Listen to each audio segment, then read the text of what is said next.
Sorry, I got hung up in my last class. And I'm sure people will be trickling in here, so we'll just get started.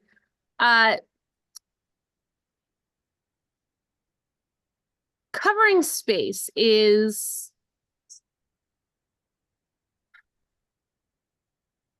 a complicated topic with a lot of opinions about how to do such a thing.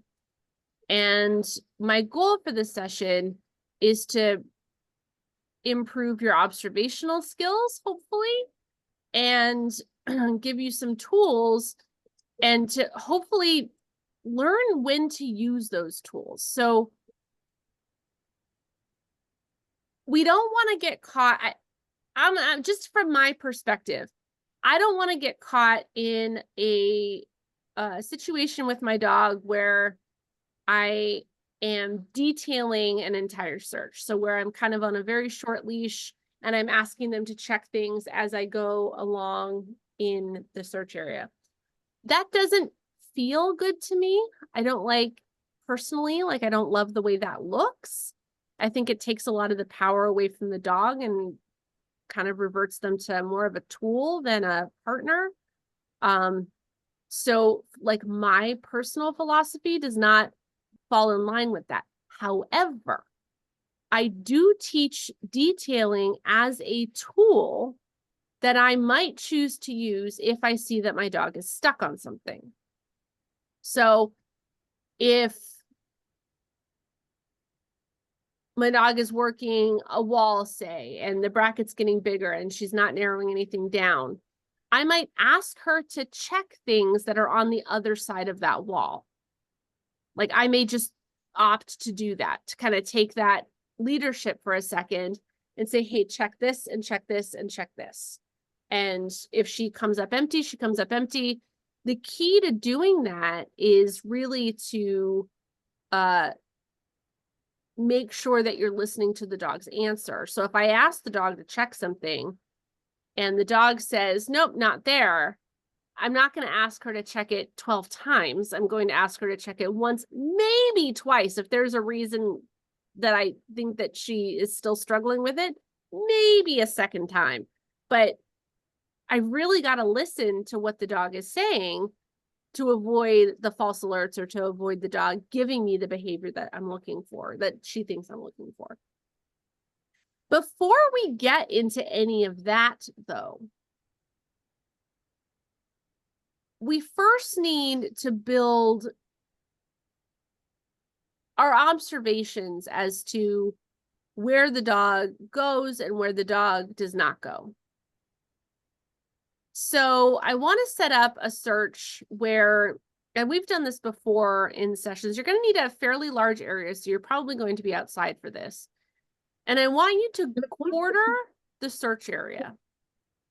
It would help you and help me if you did this visually in some way. So like soccer dots are really nice for this. You can get them on Amazon. They're not terribly expensive and they will help you oodles and oodles and oodles to understand where the dog is going naturally and where the dog is not going naturally. Now, we can say that naturally the dog is going to go where the odor is, at least hopefully that's the goal, right?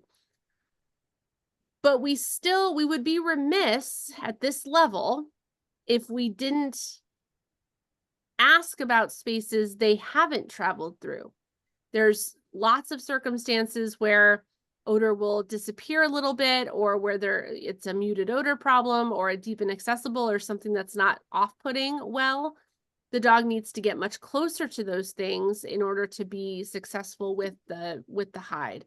So in my opinion, all parts of the search area should be searched, not detailed, but at least passed through in a working way. So I need to make sure my dog is working. And as we kind of move through the space, we can check those locations off our box. And a lot of people complain about getting lost in search areas. Dividing your search area will help. It will help you. This is where your soccer dots are going to come in really handy.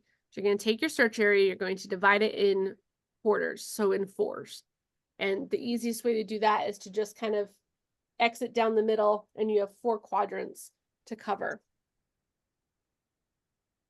I don't necessarily need perimeter markers. If you feel like you want to be super clear, you feel like it would help you, that would be great. But I would really like something that tells me, what are you considering quadrants in this space? Because I could talk about quadrants all day, but if we're not talking the same language, it's very hard for us to understand what one another is saying. So really think about marking that center bit. It's not that you're going to restrict the dog based on those quadrants. You're going to let the dog do whatever the dog wants to do. So this will probably be on leash. You are not going to make any suggestions. You are just going to ask the dog to search. I want you to have 4 hides in 3 quadrants, if that makes sense. So one of the quadrants will be blank.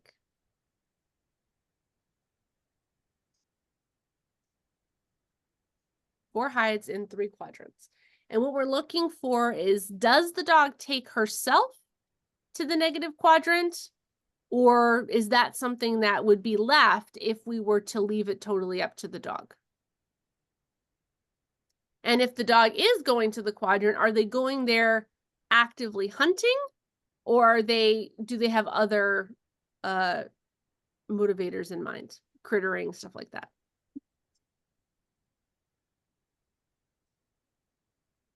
Questions? Approximately how big of a total search area? Oh, I'm so bad at like Hard. that. It's hard.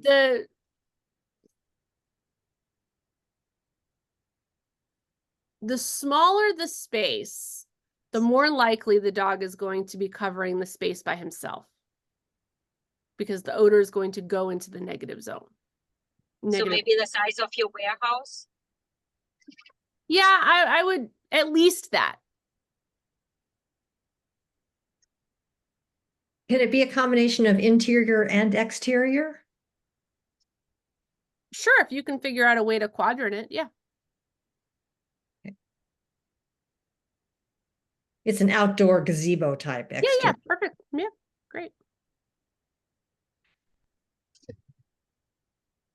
Often when we talk about missing things or places or whatever, we talk about it in terms of the things that are there and not in terms of the space that's around it. So ideally, I don't necessarily want to have to ask my dog to check every structure, everything that's in a search area. I need my dog to take some of the leadership there. My responsibility is to get us in the area.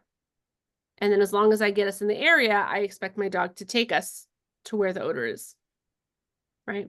But if I'm all the way over here and tootling around in a negative zone and not listening to my dog when my dog says, well, I would really like to go over there, but I have this in my head that I have to cover the search area. Do you see the balance that has to play a role here? I've got to be willing to let my dog go and do the things my dog needs to do, while at the same time stepping in when the dog needs it. You should be a helpful partner to your dog. That's the goal for this session, is to become a more helpful partner. Your dog wants to find the things. They do. That's their path to reinforcement. If they get stuck, we need to have some ideas on how to help them out. That's the new t-shirt, Michelle. What's Be a that? helpful partner. Be a helpful partner. All right, somebody email Monica. I don't do that. That's not my job. I just say the things. Well, I saw Kelly on here. Kelly. Oh yeah, Kelly too. All right, questions? So this is very basic, totally dog driven. All we're doing is watching. And All fairly baseline hides. Sure, you can make them a little bit harder if you want to, but nothing, don't do anything crazy. Okay. So no suggestions. No suggestions.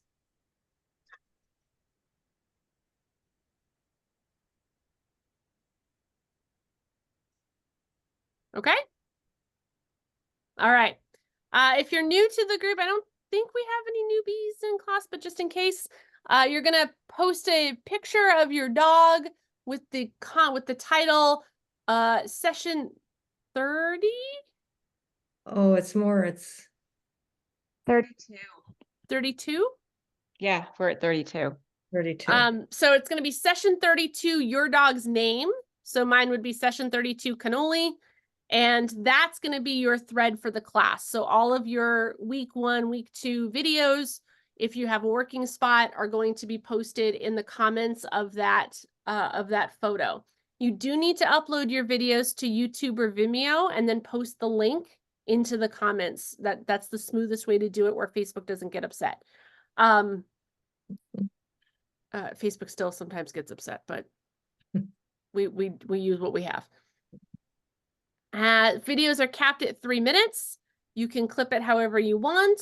I will say that I can give you more feedback if you give me like a chunk of 3 minutes out of a longer search that you have questions about, rather than clipping it so that I only see the dog finding hides. I know your dog can find hides. Show me the thing that is confusing, or the thing that you have questions about, or the thing that like I can help there.